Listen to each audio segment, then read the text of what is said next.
And Miley Cyrus said, "You need to start a business. These are the cutest phone cases ever." And I looked at her and I said, "Miley, we'll have a website by tomorrow." Hello, welcome to Shopify Masters, your companion for starting and building a business. I'm Shuang Esther Shan. Most of us can agree that we use our phones more than any other device. So having a case on them isn't just for protection, it's also a sense of self-expression. Wildflower Cases have been creating unique and eye-catching tech accessories for the last decade that are loved by celebrities and its strong cult following. Dave and Michelle Carlson, along with daughters Devin and Sydney, are the founders and family behind Wildflower. Today, we are chatting with Dave on his self-made career path, from not being able to afford college to becoming a creative director, starting his own marketing firms, and scaling Wildflower from a homemade DIY project into a profitable business with close to 70 employees. Dave, welcome to the show. Absolutely. Happy to be here. So I want to start at the beginning of your career, which is so interesting because you couldn't afford to go to college like most of your classmates, but you found your own source of education by working at a screen printing business.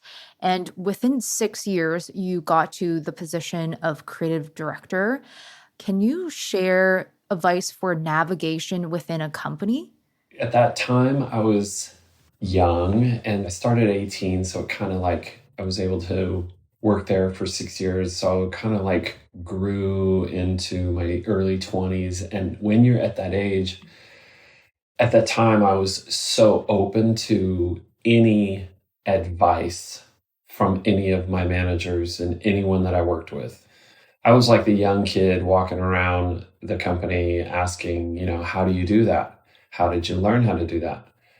I want to learn how to do that. How can I get into that department? Or how can I learn that skill within the company? I had such amazing managers and coworkers that everyone was just so happy to share their knowledge, which helped me grow and helped me learn hands-on, basically. So I think it's super important to always ask people that you're working with or within companies, if you see an area that you want to learn and grow, I would definitely ask and just keep asking because everyone's willing to share their information. Another interesting point was you weren't on a creative track. It was an entry-level job that you had, but you knew from the start that being on the creative side was something you wanted. How did you go about speaking to people who are older, who are owning the company to say, hey, I want to end up as a creative director in this other stream of the business? Yeah, so I was an artist. I was drawing a lot. I was just exploring my creative talents. I realized they had an art department. There was an art director, a creative director there. And I'm like, that's what I want. And so I knew I had to learn the ropes, as they say, in order to get there. So I kind of had to learn a lot of non-creative techniques within their business. So it was a screen printing business. So I had to learn how to print on fabric. I had to learn how to mix ink colors, and I had to learn how to make screens. So it was a process that, yes, it wasn't creative, but I knew that it was a step towards getting to a creative position within the company. So I was willing to basically do what it takes to get there. And I think all of those different little tasks were giving you contacts into different sides of the business that really built a strong foundation. But that's just one step within your amazing journey where later on in your career, you also started your own marketing firm. You also went through selling that company and then also having so many pivotal moments where you had to leave behind jobs you loved and also companies that you built and loved. I guess the question here is, how do you know when it's the right time to leave something? And how do you yourself go through that decision process? That's a great question because, when you're on this journey within your career or live out your passion, for me, it was creativity and, being a a designer, a graphic designer at the time. And so after 6 years, I achieved my goal, and I was the art director of the company, creative director. So that was exciting. And I'm like, oh my gosh, this is awesome. But then after quite some time, there was no more room to grow. So I wasn't as challenged creatively. And for me personally, like, I love a challenge. And I think being a graphic designer, part of it is you're always solving problems. You're solving, like, how can I make this look amazing? And if it's a consumer brand, how can I make people want to buy it? So at that particular job, I wasn't growing. And that to me was the first sign of, okay, time to transition into something new. And I loved graphic design so much that I'm like, well, why don't I just offer my creative services to other companies? I did a lot of reading on what other design firms were doing before I quit my job to start my own design firm or marketing firm. Once I learned that, how are they doing it and making it look so amazing? Because I was looking in magazines and like reading articles about these successful design firms, and they were designing campaigns for like Nike and other successful brands. So it became my next phase of, again, same path. It's like that I see what I want and that's what I want to go get. But this time I saw it in like magazines and on websites of other design firms that were just absolutely killing it. And I'm like, okay, that's what I want. So it was hard to leave the relationships, the people that I've worked with, because they were amazing people. But I was ready for that next chapter. While you were running your own firm, you also went through a period that similar to what we're going through. That was the 2008 recession. And that is such a stressful time for being a business owner because you had employees and their livelihood tied to something that you're building. I'm sure listeners and fellow founders now, they would be curious to hear your advice for navigating those periods. Yeah, so I started the business in 94. And so we had a good run. And then the recession hit. And at that time, like a lot of companies, economic challenges can come out of nowhere. And it did for us. And I had a staff of about 22 people and great client base. One of my clients is like 35% of our total revenue. And so recession kind of hit, and the first thing most large companies do that we were working with and was cut marketing budgets. So we felt that. And, at first you're just panicking because you're like, wait a minute, this was my big account. And they just cut our sales like over 50%. And so as a business owner, you have to survive.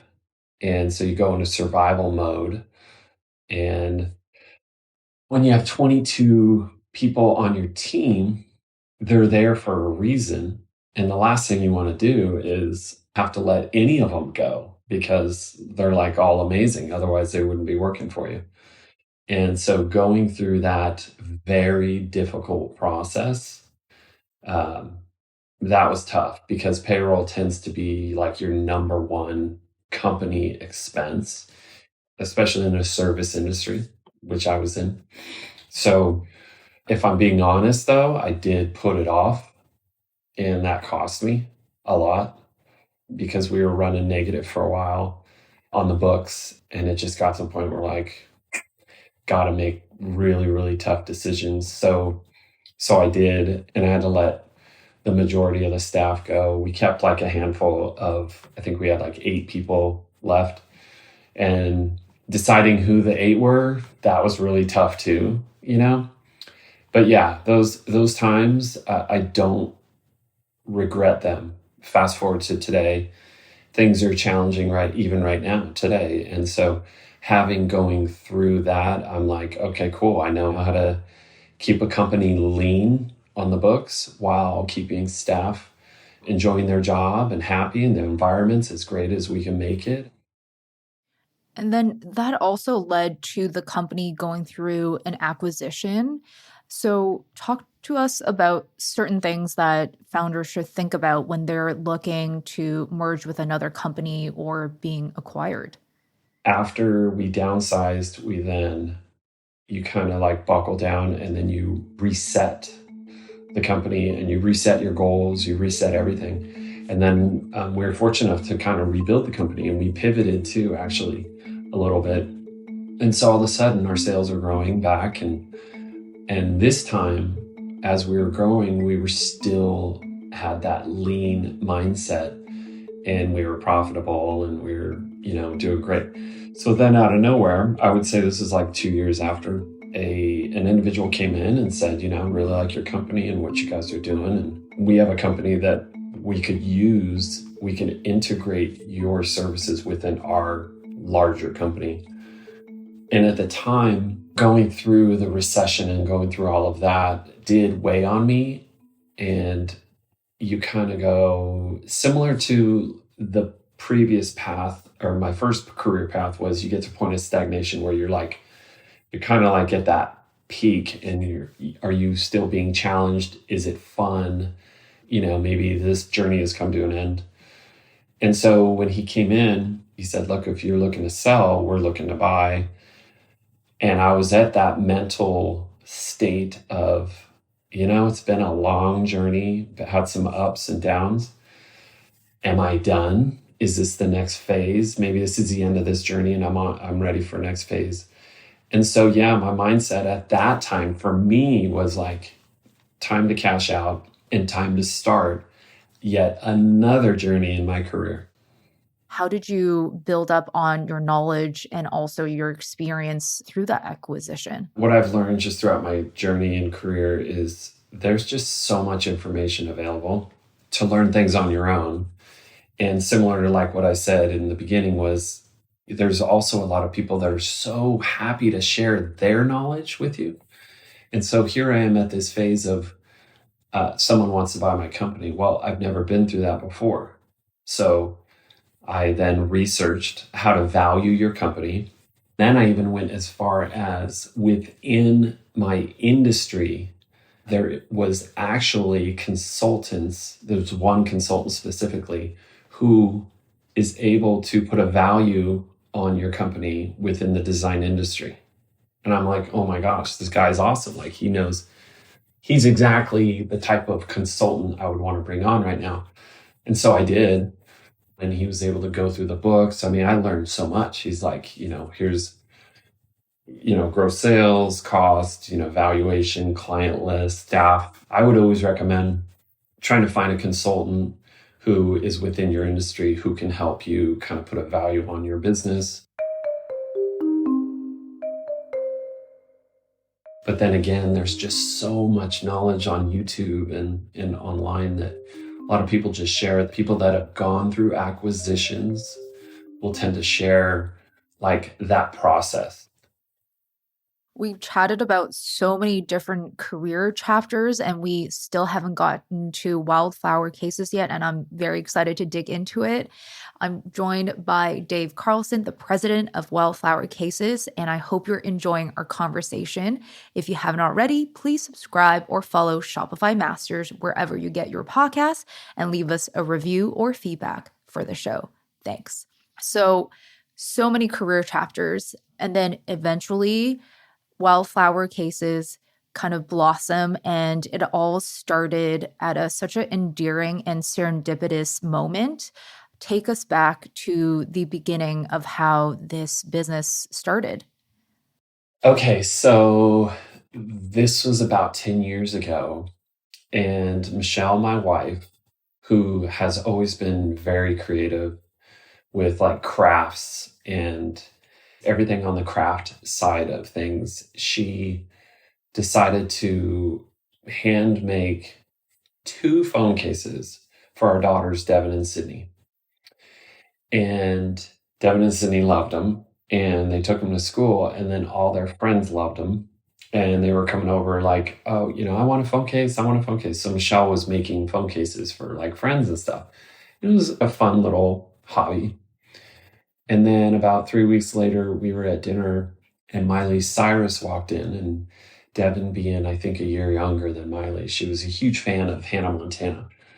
And so she freaked out. And that day, I think that was a Friday, that was the first day that Michelle packed an extra 2 phone cases in the car and wrapped them all cute. And the reason why is because every time they went out, someone would ask them where they got the phone cases. So Michelle's like, if someone asks, I could always say, well, I have a couple extra and I could, sell them. I'm like, that's a great idea. You should totally do that. So she did that on that day. How serendipitous. Yeah.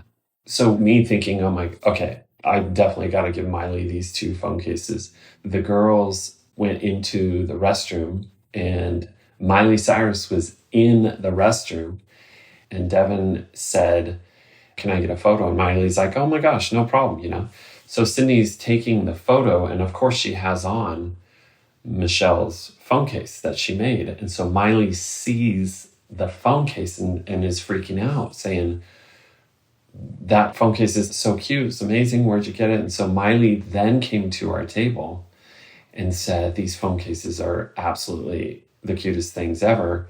I would love to get some for my mom and my sister. Where can I buy them? And Michelle's like, well, I'm just doing it as a hobby. And Miley Cyrus said, you need to start a business. These are the cutest phone cases ever. And I looked at her and I said, Miley, we'll have a website by tomorrow. And then she says, okay, well, what's Devin's Twitter? Because I want to tweet a photo of the phone cases, because they did give her the phone cases. And so Devin gave Miley her Twitter and they hugged and whatever. And then we all go back to our dinner and then we left. And on the drive home, Devin's phone is blowing up and she's looking at it. She's like, oh my gosh, Miley Cyrus tagged me on Twitter. Because 10 years ago, Twitter was kind of where it was at. So then we go back home and then I sat the girls down. I said, look, this is a moment and we need to decide if we want to make a website. And if we do, I'll stay up all night and do it. But you guys got to come up with the name and you got to get creative on the design. That we had 2 designs at the time. And so they all agreed. It was like a family huddle. They said go. And I said, oh, if you guys want to do it, I'm behind you 110%. So they said yes. And then I stayed up till about 5 a.m., opened up a Shopify account and launched the site. And that was Friday night. So by Saturday, by noon, we had the website live. And Devin tweeted from Miley's tweet. She replied and said, the website's live. You can go buy them. And they sold out. The cases we made, which I think we made like 20, handmade, they sold out within like the first 5 minutes.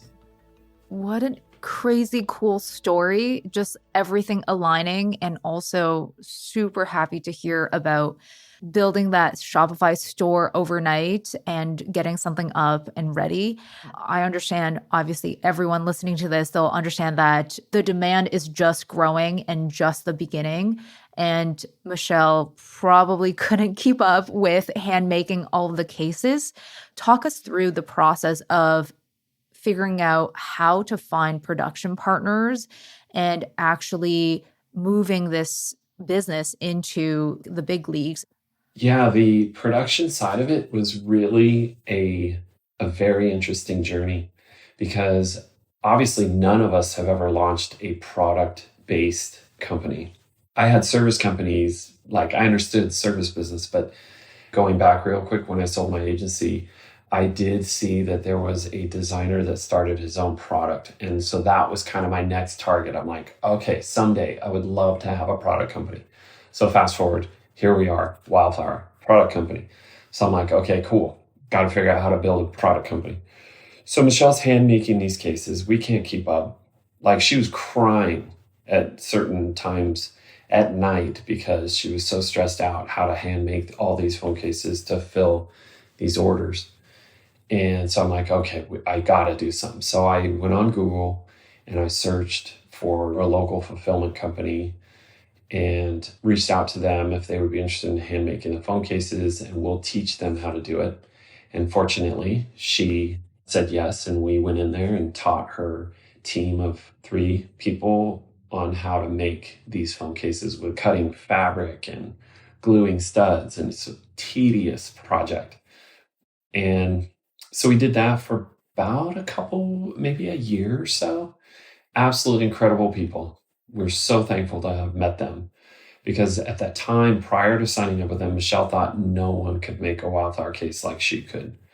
So now we're like starting to, create cases and sell through, and the demand just kept growing and they couldn't keep up. So then I'm like, okay, all right, got to find another, team. And that's when I sourced a company in Tijuana, Mexico.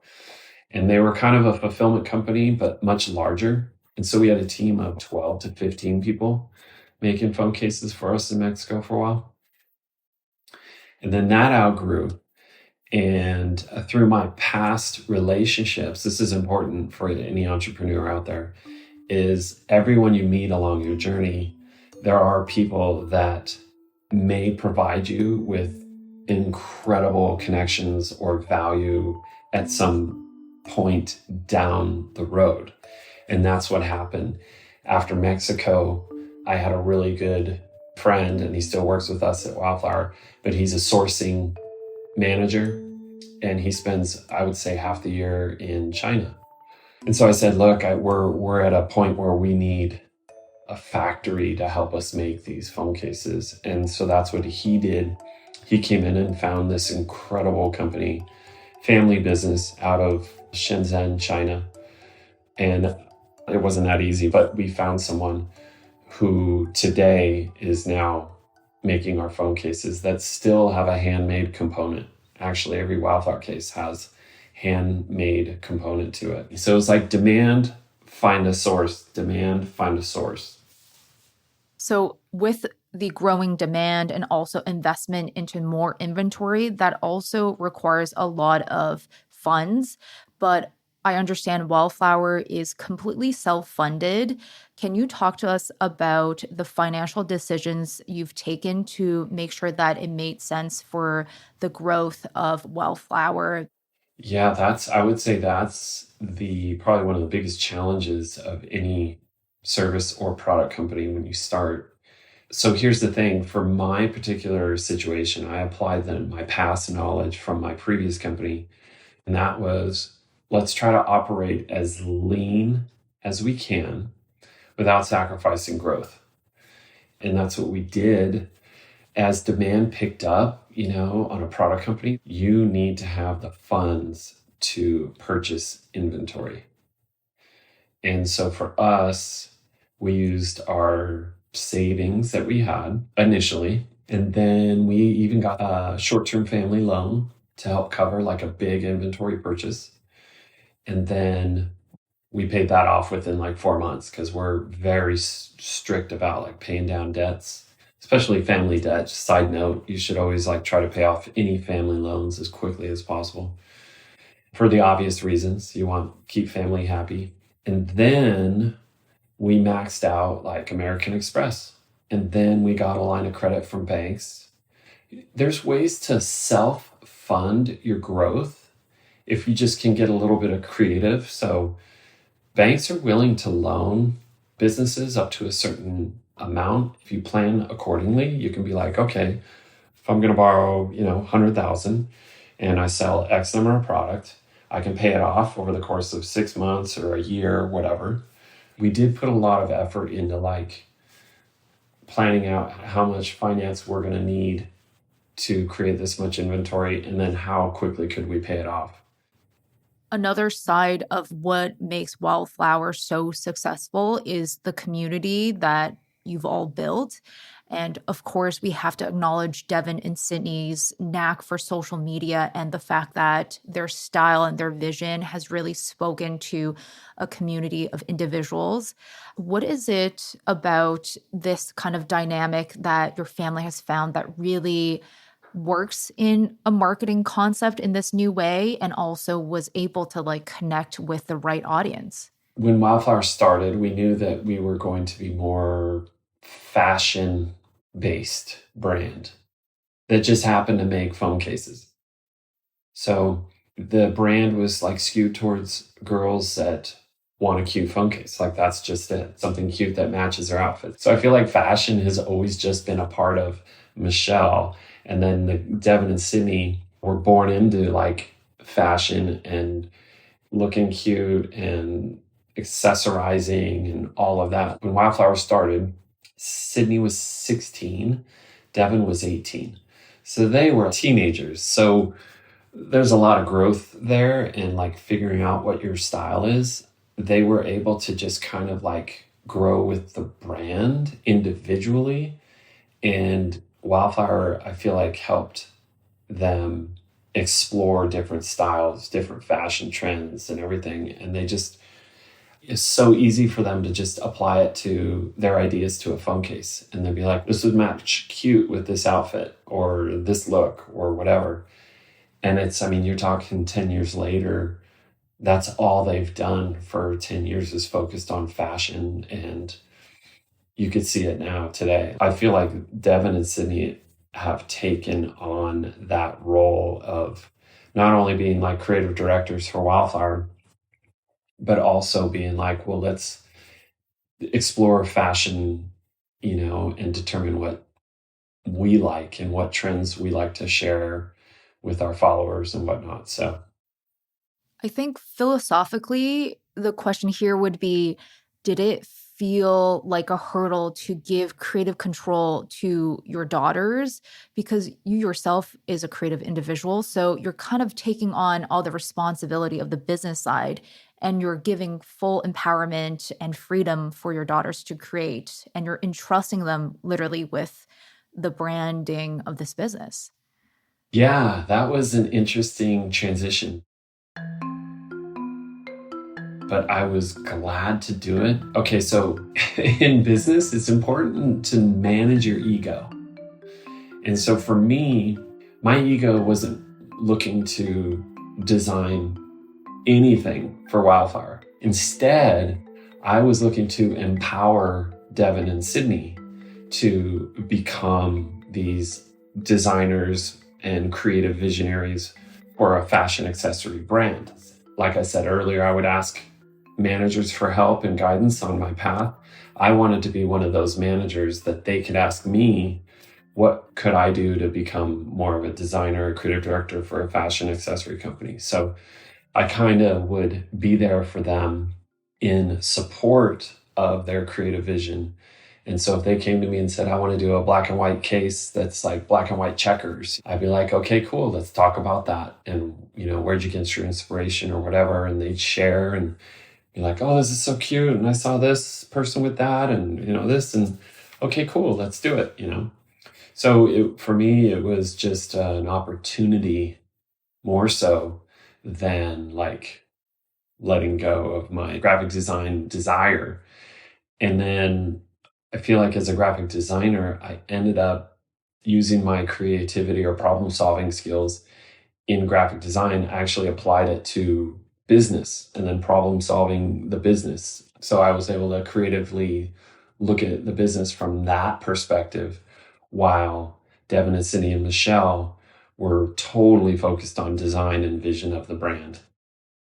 So Wildflower started because of Miley's interest in the product, and she gave so much social love. So there's that organic growth in social media behind the brand. And of course, Devin and Sydney's own social following has really stimulated the growth of the brand as well.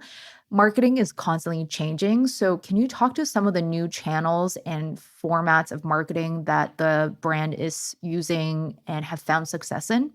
Yeah, we've come a long way because when Wildflower started, Instagram was just kind of like kicking off. And we were fortunate that when we did start, Miley posted on her Instagram and tagged us. So we got some early exposure on Instagram.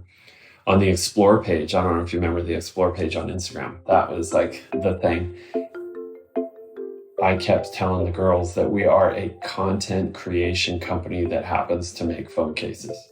And so that's kind of been our internal mantra for years. And today, the techniques we're doing, I would say we've increased our content production a lot to the point where now, video is pretty important. It has been important for quite some time. So we're doing more video, which means we're doing more TikToks and Reels and Shorts on YouTube.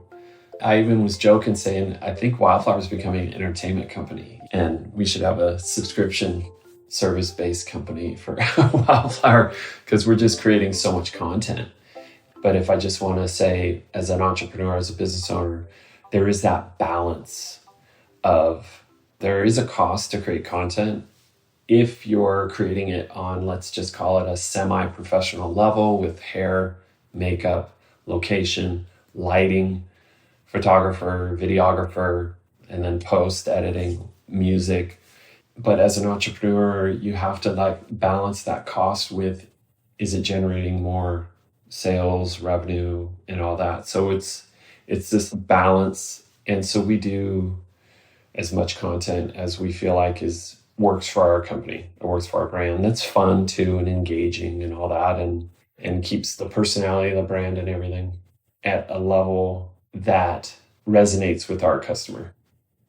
Because content is also a factor of what setting Wildflower apart, because you are in an industry that has a lot of competitors and there's a lot of tech accessory makers out there. So I think it definitely adds to that differentiation factor.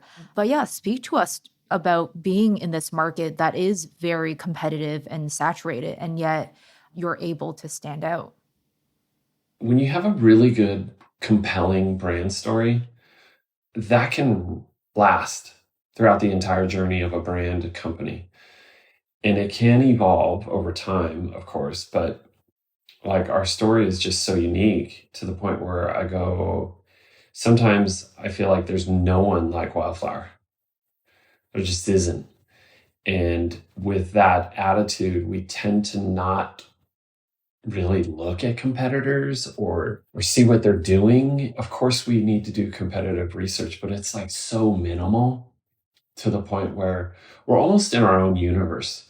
And I think it helps to have these young female fashion-centric leaders within the company just having fun and being like, oh, this is a cute pattern, or they just went to Paris Fashion Week and Milan Fashion Week, and they went to New York Fashion Week prior. So they're doing and experiencing all these things within the fashion world. And then they come back and they're like, oh, let's do this and let's try that. And let's, design a case like this. So, are other phone case brands doing the exact same thing that Devin and Sydney are doing? I don't think so. And the brand is growing alongside consumer behavior where, we need a case for a laptop, headphones, etc. Talk to us about expansion and applying some of those design principles and experience and creating new product lines. So we got really good at phone cases, but then when we're like, oh, let's do laptop bags and we'll do this or that, it's kind of a new model that needs to be explored first before you go to market. And so we've tried it a couple times and we've tested a few new products.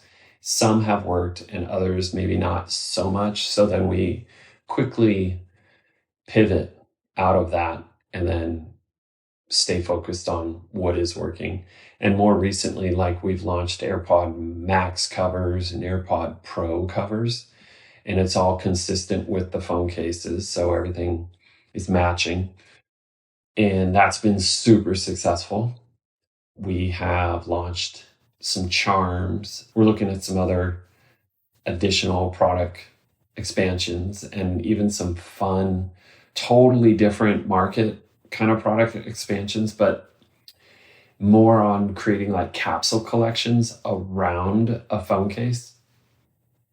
What is so cool about Wildflower is the fact that the family came together to build a business, and you are in fact a modern day family business.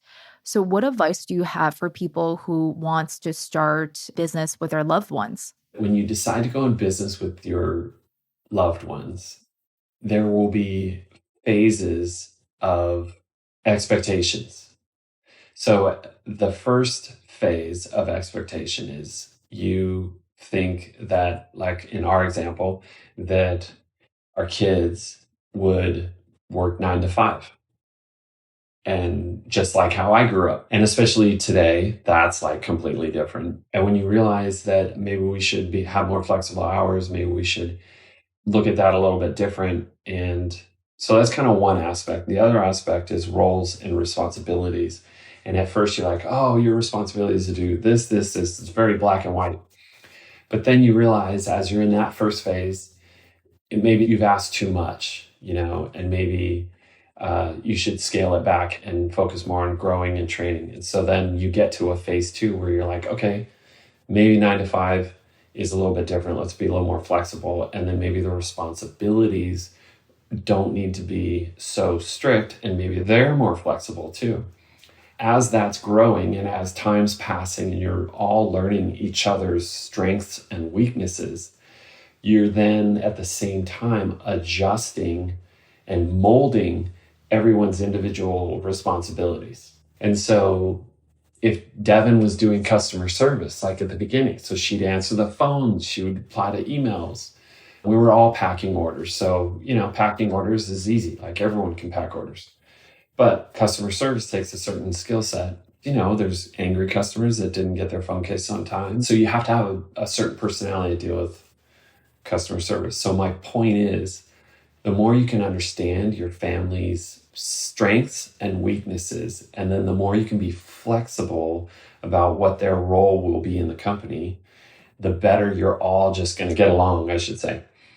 And that's because, like, Devin and Sydney and Michelle know my responsibilities. Like, they know what I have to do, and I know what they have to do.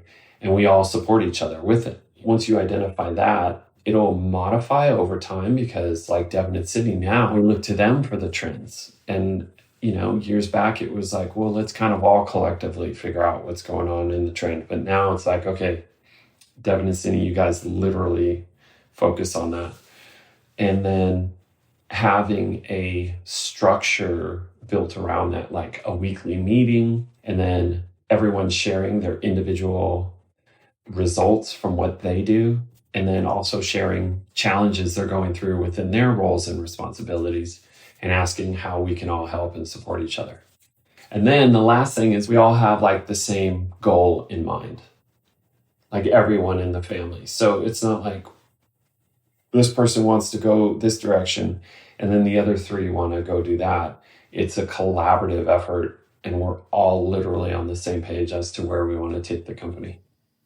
Great to hear. And thank you so much for sharing your journey and the stories along with it. And thanks for being here, Dave. Absolutely. That was so much fun. And we are huge fans of Shopify. It has been our foundation for the company since day one. We're just very thankful for Shopify helping grow our company. That's Dave Carlson from Wildflower Cases. And thank you for joining us on Shopify Masters. Our show is produced by Megan Coyle and Gogo Zoger. Our engineers are Matt Schwartz and Miku Betlam. Benjamin Gottlieb is our supervising producer, and I'm Shwang Esther Shan. And we will see you next time.